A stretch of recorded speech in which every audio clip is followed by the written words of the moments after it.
그때 여호와께서 여호수아에게 이르시되 너는 부싯돌로 칼을 만들어 이스라엘 자손들에게 다시 할례를 행하라 하시매 여호수아가 부싯돌로 칼을 만들어 할례산에서 이스라엘 자손들에게 할례를 행하니라. 여호수아가 할례를 시행한 까닭은 이것이니 애굽에서 나온 모든 백성 중 남자 곧 모든 군사는 애굽에서 나온 후 광야길에서 죽었는데 그 나온 백성은 다 할례를 받았으나 다만 애굽에서 나온 후 광야길에서 난 자는 할례를 받지 못하였음이라. 이스라엘 자손들이 여호와의 음성을 청종하지 아니하므로 여호와께서 그들에게 대하여 맹세하사 그들의 조상들에게 맹세하여 우리에게 주리라고 하신 땅 곧 젖과 꿀이 흐르는 땅을 그들이 보지 못하게 하리라 하시매 애굽에서 나온 족속 곧 군사들이 다 멸절하기까지 40년 동안을 광야에서 헤매었더니 그들의 대를 잇게 하신 이 자손에게 여호수아가 할례를 행하였으니 길에서는 그들에게 할례를 행하지 못하였으므로 할례 없는 자가 되었음이었더라. 또 그 모든 백성에게 할례 행하기를 마침에 백성이 진중 각 처소에 머물며 낫기를 기다릴 때에 여호와께서 여호수아에게 이르시되 내가 오늘 애굽의 수치를 너희에게서 떠나가게 하였다 하셨으므로 그곳 이름을 오늘까지 길갈이라 하느니라. 아멘. 하나님의 말씀입니다. 이제 이스라엘 백성들이 요단강 건넜습니다. 우리도 참 그 장면 가운데 오래 머물렀는데 바야흐로 건넜어요. 그리고 이제 가나안 땅의 한 곳인 길갈이라는 그 장소에서 수경을 합니다. 거기서 자면서 이제 어떻게 가나안 땅을 하나님 명령하신 대로 정복할까 이런 이제 그런 시점입니다. 그런데 오늘 하나님께서 거기서 조금 의아한 일을 하라고 명령하십니다. 그것은 할례였습니다. 할례는 포경입니다. 남자의 생식기 부분을 표피를 갈라내는 거, circumcision이라고 그러죠. 그 할례를 하게 하십니다. 그러니까 지금 길갈이라는 수경지에서 하나님이 우리가 보기엔 좀 느닷없는 할례를 행하게 하시는 그 사건이 일단 문자적으로 혹은 그 당시 이스라엘 백성들에게 어떤 의미였는지 알고 그 다음에 그것이 오늘 우리에게 어떤 의미인지 알 수 있는 은혜가 있기를 바랍니다. 이스라엘 백성들이 하게 하신 할례는 이스라엘 사람들만 그 당시 고대 근동에서 행했던 건 아니에요. 이집트 사람들도 했고 에돔 사람들도 했음을 우리는 성경을 통해서 알 수가 있어요. 고대 자료들을 통해서. 그런데 한 가지 다른 점이 있어요. 할례는 보통 요즘 아이들도 포경을 할 때 낳자마자 하지 않죠. 조금 있다가 하지 않습니까? 맞다고 그러네요. 예.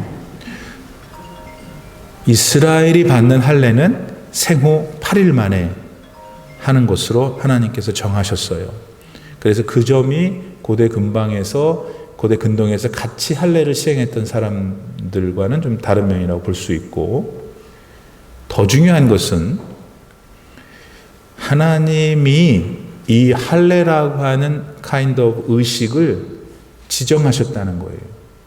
창세기 17장에 보면 지금 오늘 이스라엘 백성들이 요단강을 건너 길갈에 있는 때보다 훨씬 더 전에, 수백 년 전에 하나님께서 이들의 조상인 아브라함한테 창세기 17장에 너 앞으로 이스라엘 백성이 될, 즉 너의 후손들이 될 자들에게 할례를 행하거라 하셔요.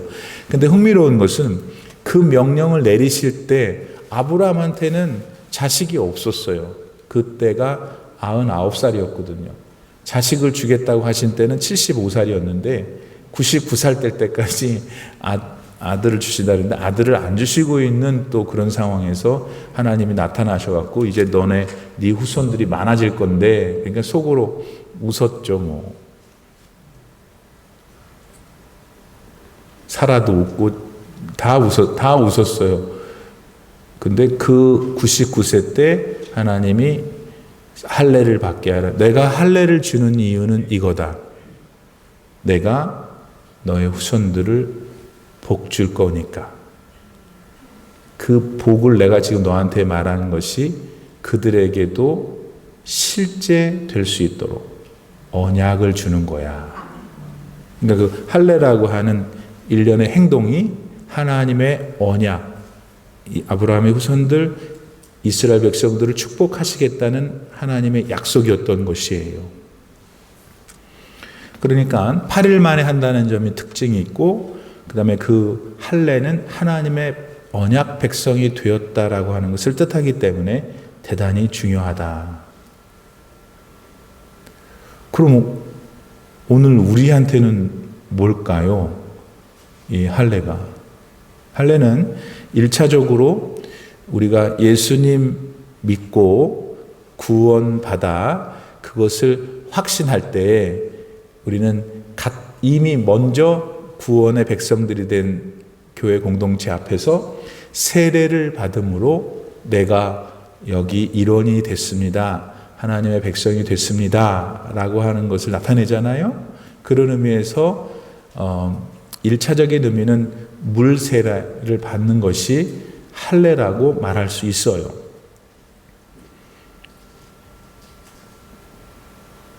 그런데 다시 이 광야 시절로 돌아오면 광야 시절에 40년 동안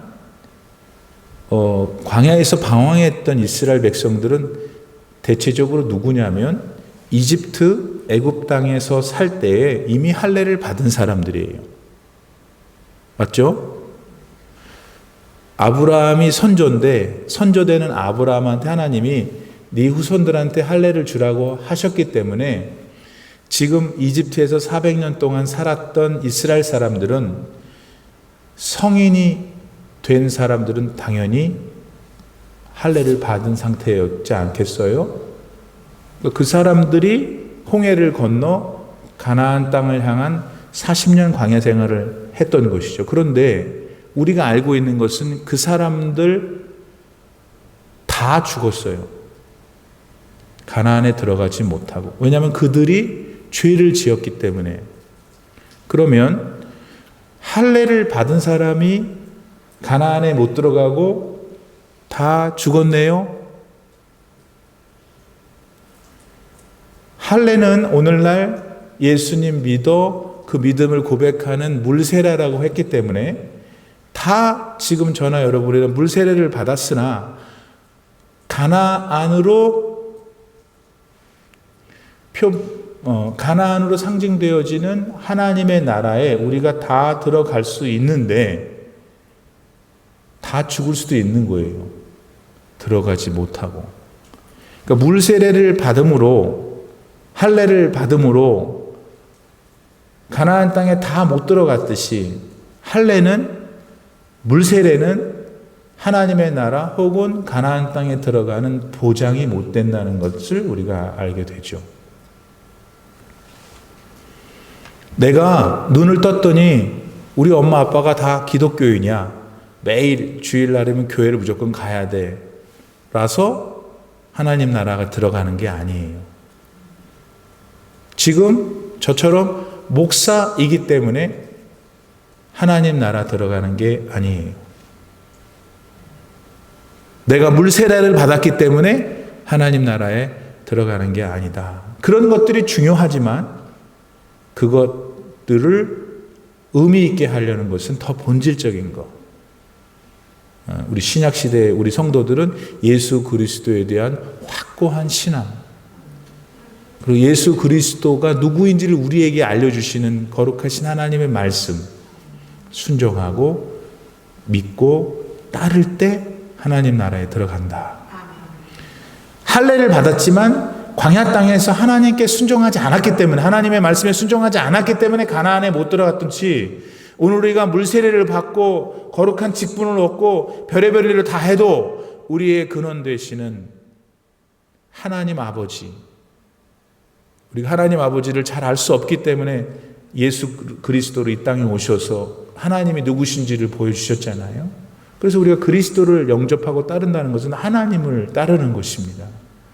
그 믿음으로 살아갈 때만 우리가 하나님 나라에 들어갈 수 있다라는 것을 배우게 됩니다. 그러면 물리적으로 할례를, 남자의 표피를 갈라내는 행위를 해야만 되는 것이 아니듯이 물세례를 받아야만 반드시 하나님 나라에 들어가는 보장이 아니다면 우리는 뭘 해야 되는 것인가? 신명기서 10장 16절에 보니까 그러므로 너희는 마음의 할례를 행하고 다시는 목을 곧게 하지 말라 그러셨어요.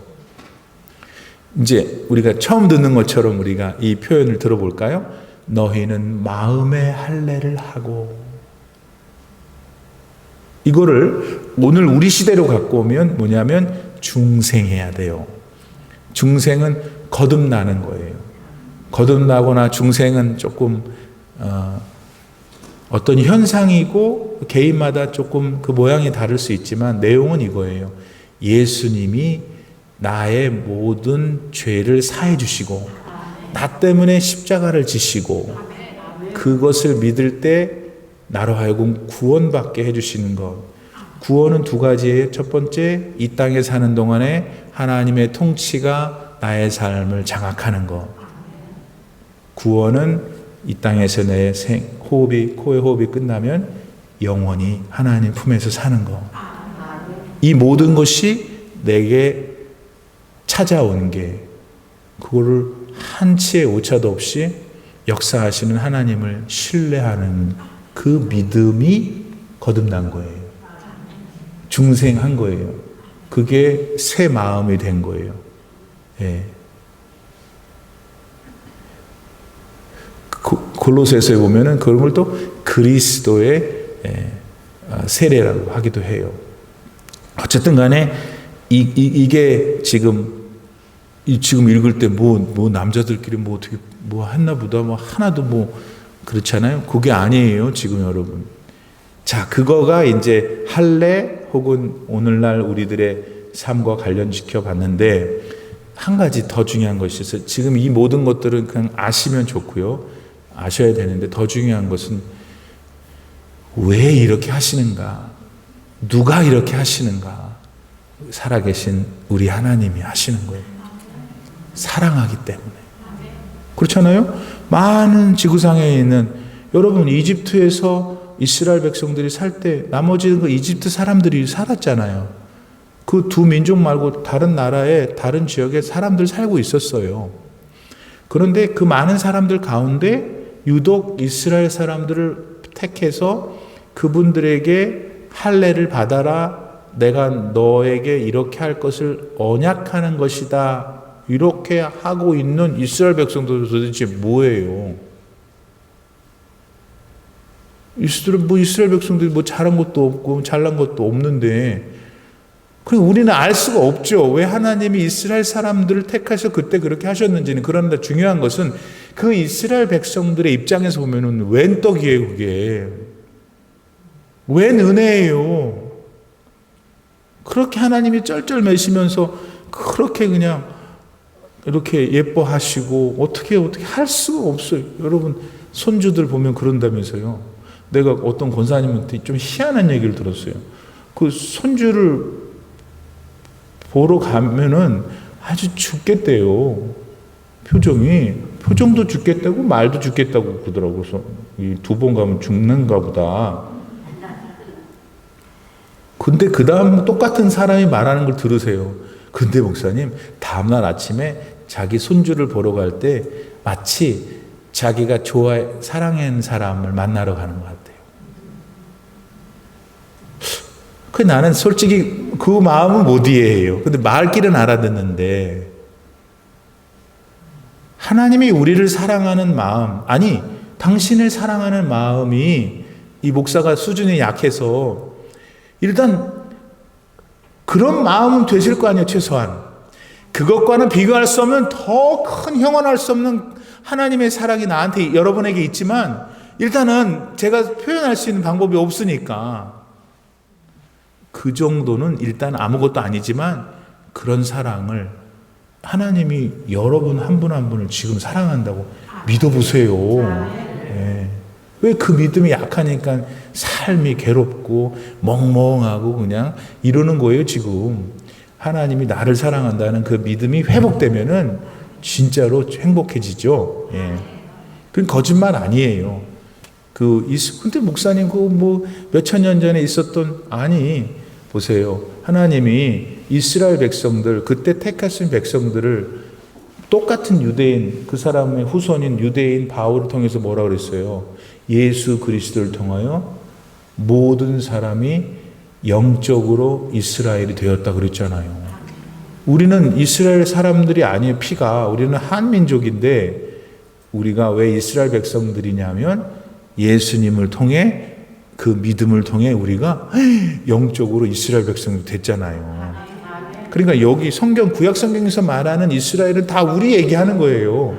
근데 할례가 재미없는 얘기인데, 왜 재미있냐면, 여러분을 향한 지금 마음을 하나님이 표현하시는 거잖아요. 내가 너를 사랑한다. 그러니까 하나님이 할례를 통해서 굳이 언약을 하신 건 뭐냐면, 그건 여러분 또 재미있는 건 말입니다. 보통 계약은 왜 언약이라 그러냐면, 계약은 나하고 상대방이 조건부로 하는 거예요. 이렇게 할 때 전세 계약, 매매 계약. 그럼 그거는 저쪽도 뭘 주고 나도 주고 이게 이런 거 아니에요. 언약은 달라요. 언약은 하나님이 일방적이 주시는 거예요. 하나님이 나를 일방적으로 찾아오셨고, 하나님이 아까 은혜 찬송 부르는데 어떤 사람 막 눈물을 흘리더라고. 왜 흘렸는지 모르지만 자기 삶이 주마간사처럼 싹 지나갈 때 참 하나님의 그 은혜가 생각돼서, 나에게 왜 그렇게 주셨나? 왜 나를 이렇게, 그런 것도 있지만 살면서, 근데 하나님이 왜 나에게 이런 은혜를 주시는지, 그런 사랑을 느끼기 때문에, 기억나기 때문에 감동이 되는 거잖아요. 그 사랑 때문에 하나님께서 영원한 언약을 주셨는데, 그게 이스라엘 사람들만이 아니라 영적인 이스라엘의 후예들인 우리들에게도 그렇게 하신다.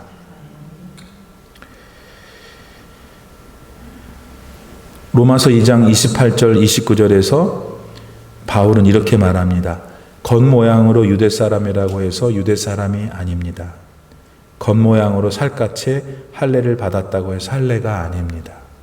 오히려 속 사람으로 유대 사람인 이가 유대 사람이고, 율법의 조문을 따라서 받는 할례가 아니라 성령으로 마음에 받는 할례가 참 할례입니다. 이런 사람은 사람에게서가 아니라 하나님에게서 칭찬을 받습니다. 오늘 이 시간 여러분은 속마음이 할례 받은 하나님이 칭찬하시는 분들이 되셔야 합니다. 그리고 여러분은 그런 분들입니다. 그것을 다시 회복하고, 나는 그런 자였는데 왜 이렇게 내 삶에 대하여 실망만 있을까? 즐거움이 없을까? 왜 나의 구원의 기쁨이 왜 내가 부족할까? 주님, 나를 회복시켜 주옵소서 해서 지금 이 시간 여러분의 구원의 기쁨, 하나님의 자녀된 즐거움 회복되기를 바랍니다. 그렇게 이제 할례를 받으라고 그랬잖아요. 그런데 지금 이분들이, 이스라엘 백성들이 어디 있냐면 가나안에 들어왔어요. 그리고 들었잖아요. 옛날에 우리가 그 여리고성 갔다가 왔잖아요. 요단강 건너기 전에 두 사람 보내가지고, 그때 그 기생 라합이 그랬잖아요. 우리가 다 들어서 아는데 너희들이 저쪽에 있는 미디안 왕 두 사람도 죽이고, 우리 홍해도 건너고 막 난리가 났다면서 나는 그 하나님을 믿어요. 이렇게 얘기를 해서 그 두 정탐꾼을 살려주잖아요.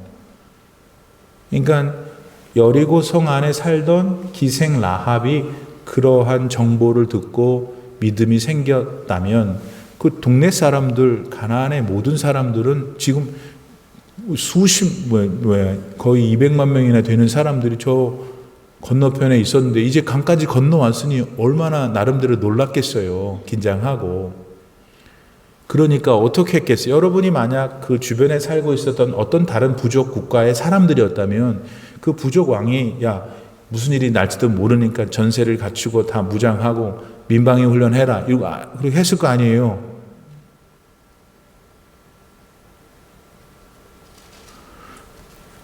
그런데 그 남자들 그 할례를 다 해버리면 할례를 하라면 어떻게 되는 거예요?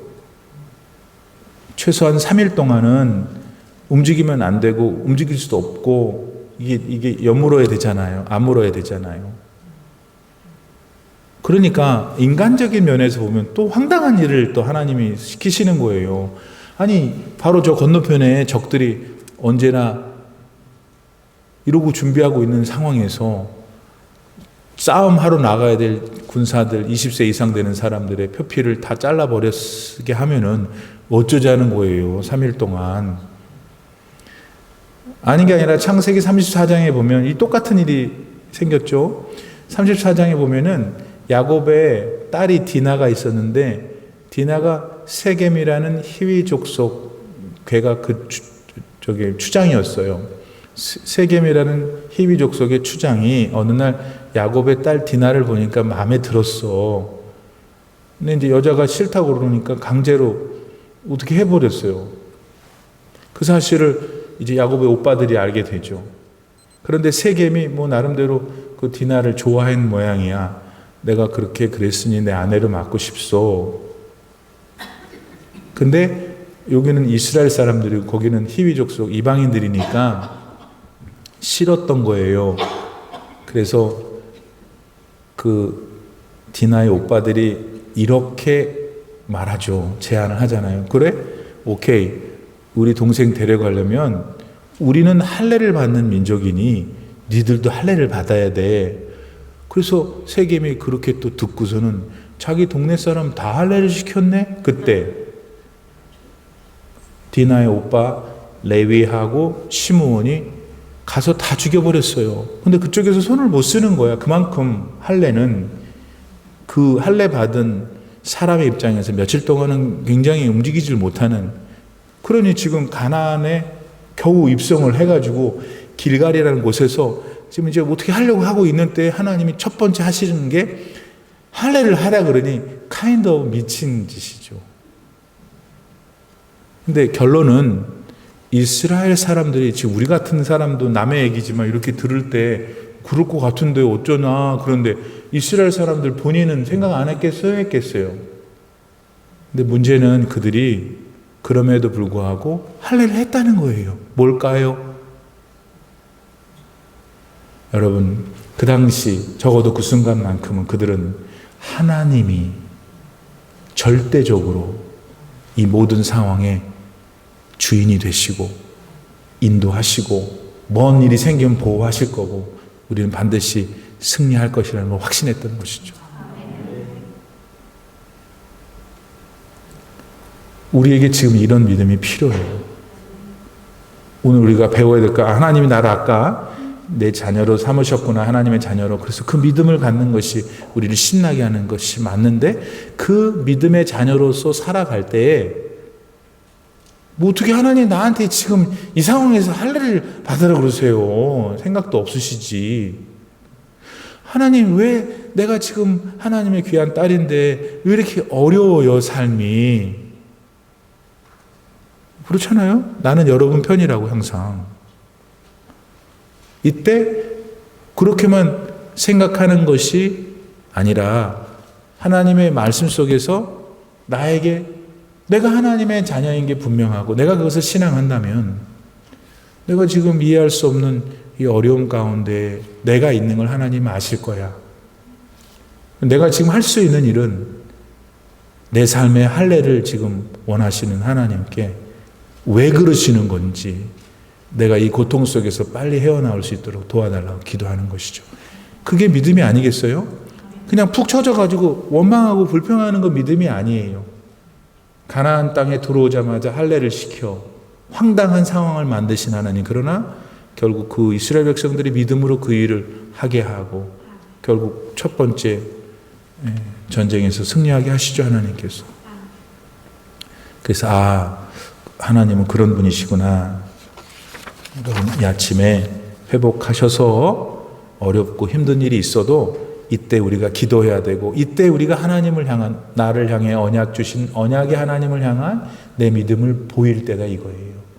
그래서 지금의 상황에서 또다시 하나님의 사랑과 은혜를 경험하는 어려움이 복이 되기를 축복합니다. 마지막 9절 말씀에 보면은 하나님께서 애굽의 수치를 벗어나게 해주신다, 이렇게 말씀을 하셔요. 애굽의 수치, 애굽에서 당했던 어떤 모욕이라든지 뭐 능멸감이라든지 뭐 이런 것들이 찾아올 때 자존심 상해한다든지 이럴 때 내가 수치를 느끼잖아요. 뭘 하고 싶은데 못하면 또 그럴 수도 있고, 그런 것들을 애굽의 수치라고 표현했는데 이걸 크게 두 가지로 생각해 볼 수 있을 것 같아요. 첫 번째는 광야 생활 속에서 이스라엘 백성들이 애굽에서 나왔는데 광야 생활 40년을 했잖아요. 근데 이 이스라엘 백성 이분들께서 하나님이 원하는 대로만 살지를 못하고 자꾸 죄를 짓고 자꾸 뒤를 보고 하나님 마음을 아프게 많이 했잖아요. 그러다 보니까 하나님도 자식이 잘 되게 하려니까 이런저런 모양으로 고난을 허락하셨잖아요. 그러면 제3자인 이집트 사람들이 아니 여기서 뭐 구원해가지고 어디로 보낸다고 해서 이스라엘의 하나님이 이스라엘 사람들을 데리고 가더니 저 광야에서 뭐 자기들끼리 자중질환 일어나서 뭐 난리가 났구만. 이렇게 하다 보니까 뭐 그 하나님, 뭐 이스라엘 하나님 하나도 힘이 없나 보네. 실제로 그랬어요. 그러니까 하나님의 입장에서 보면은 이스라엘 사람들 때문에 모욕을 당하신 거예요. 또 그러한 말을 들을 때 하나님, 살아계신 하나님을 직접 경험했던 이스라엘 사람들은 그게 또 화가 나는 거죠. 하나님이 그런 분이 아닌데.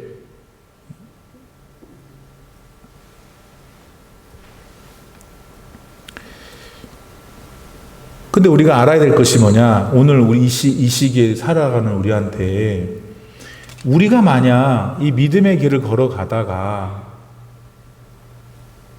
좀 부족한 삶이 많으면은 세상 사람들이, 옆집 요양원 노인 아파트 할머니들이 뭐라 그러냐면, 아유 너는 뭐 맨날 교회 가면서 뭐 그래, 뭐 니네 하나님 뭐 그래, 이런다는 거예요. 하나님이 나로 인해서 수치를 입으신다는 거예요. 근데 오늘 본문에서 하나님이 이스라엘 사람들이 그러한 일을 했지만은, 그러한 삶의 자태를 가진 백성이라고 낙인이 찍혔지만은 내가 너로 하여금 애굽의 수치를 벗어나게 하겠다 하신 거잖아요. 할례를 새롭게 맡게 하면서 새로운 백성으로 만들어 가고 싶어 하는 거예요. 그러니까 1차적으로 우리의 삶을 통해서 우리가 하나님과의 관계가 벗어나서 죄를 짓는 삶을 살게 되면 나하고 하나님과의 관계만이 아니라 내 주변에 예수님을 만나지 못하거나 예수님을 들어오고 교회를 알고 있는 사람들로부터 부끄러움을 당할 수도 있어요. 그러니까 맞습니다, 여러분. 우리가 완전하지 못하기 때문에 어떻게 세상 사람들에게 모든 삶의 일거수일투족을 칭찬받고 살아갈 수 있겠어요?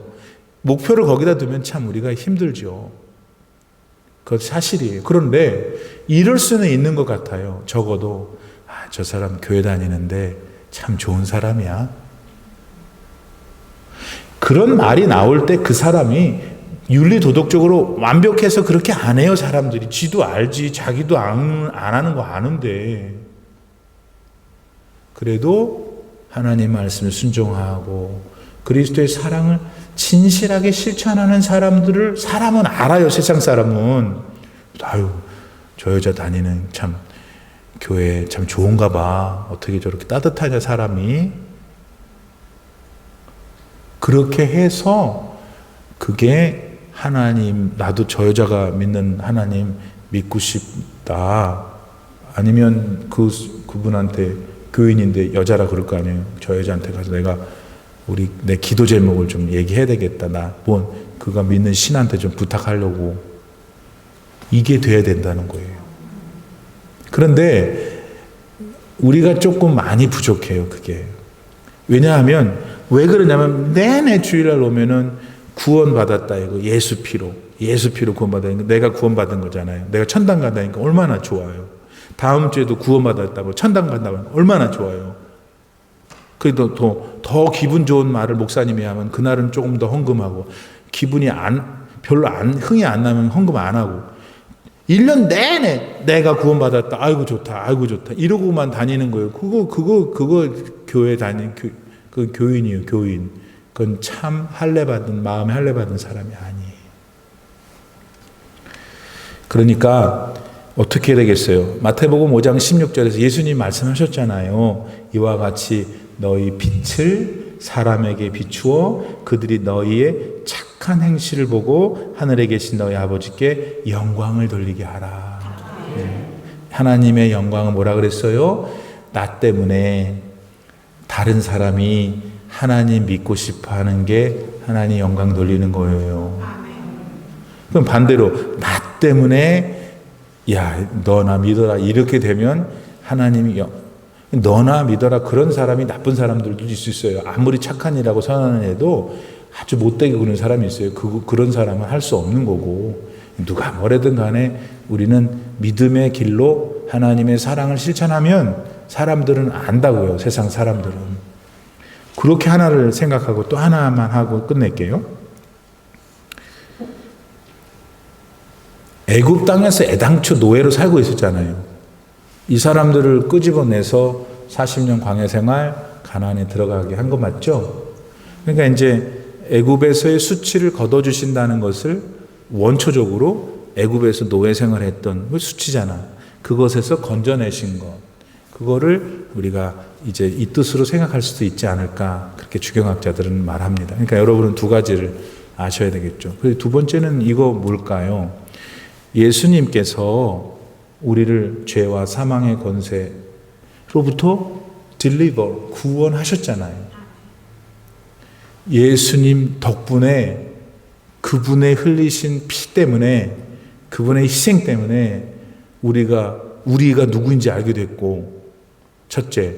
두 번째, 내가 왜 살아야 가는지 알게 됐고, 또 내가 이 땅에서 생명이 다 끝나는 걸 봤거든, 누군가가. 그럼 나도 언젠가 갈 건데 그 이후의 삶이 무엇인지도 알게 됐잖아요. 누구 덕분에? 예수님 덕분에. 그러니까 그 예수님을 만나 우리가 그분의 은혜를 누린다는 것은 우리 인생 가운데 기본적으로 있는 죄의 수치로부터 자유함을 누리게 된 거잖아요. 그렇죠, 여러분? 그래서 이 사실을 오늘 본문 말씀에서 길갈에서 할례를 받는 이스라엘 민족 가운데 그 사람들에게는 어떤 의미였는지, 그게 지금 오늘 나한테는 어떤 의미인지 우리가 배우게 되었습니다. 여러분, 다시 말씀드립니다. 이제 벌써 우기가 이제 시작되고 또 곧 더 많은 비들이 오면서 내내 아침 저녁으로 컴컴하겠죠. 컴컴할 때부터 어떻게 해야 돼요? 노란 옷을 입고 다녀야 돼요. 웃지 말고. 무슨 생각이냐면, 내가 예를 들면 노란 옷을 입어서 내 모습이 밝게, 나도 밝고 나를 보는 사람도 밝고, 아니 그런 마음 자세로 살려는 거예요. 왜냐하면 자기도 대비를 해야 되잖아요. 컴컴하면, 이 동네는 컴컴하면요 보니까 너무 안 됐어. 어디로 달려가. 지금도 우리 교회 몇 분이 내가 이렇게 거품 물고 얘기를 했는데도. 왜 그러냐면 예배 시간에 와야 되는데 예배 올 만한 영역은 안 되고, 자기의 그 어두컴컴한 이 지루하고 어떻게 할 수 없는 삶을 이 번쩍번쩍한 가서 그냥 내리고 막 바나나가 만치고 이걸 간다고요. 이때 웃지 마셔요. 노란 옷을 내가 입고 나를 일단 밝게 만들어야 되겠다. 왜? 나는 예수님의 자녀니까. 내 걸 보고 다른 사람이 환하게. 그러니까 이 겨울에는 환한 걸 입고 다니는 거예요. 겉도 환하고 마음도 환하고. 야, 올림픽 하나 장로교 저것들은 진짜 이상한 사람들이다. 안디옥 교회 교인들이 이상한 사람들이니까 저것들이 그리스도인들이라고 했잖아요. 그리스도인이란 말은 교회 바깥에 있는 사람이 교회 다니는 사람에 대한 거예요. 그럼 올림픽 하나장로교회 성도들은 다 노란둥이다. 그렇다고 또 앞으로 노란 거 사지 말고 말을 그렇다 이거예요. 그렇다고 오늘 노란 거 비슷한 거 입은 사람이 있네 벌써. 신령한 사람들이야. 그렇게 해서 우리의 겨울을 여러분 지혜롭게 내 인생이잖아요. 하나님 주신 기회잖아요. 올 겨울도 멋지게 보내야지. 아멘. 기도합시다. 지금은 우리 구주 예수 그리스도의 무한하신 은혜와 우리 아버지 하나님의 놀라우신 사랑과 성령의 감동, 감화 충만하게 교통하심이 오늘도 주의 존전에 나와 하나님 사랑합니다. 하나님 살아계신 믿습니다. 예수님 사랑합니다. 제 삶에 동행하시고 제 삶이 더 멋진 인생이 되도록 제가 나이가 있지만 환경이 어렵지만 이 상황에서 더 기쁘고 행복하게 살 수 있도록 힘 주심을 믿습니다. 기도하시며 세상으로 담대히 나아가는 귀한 성도님들 머리 위에 이제로부터 영원토록 함께 계실지어다. 아멘.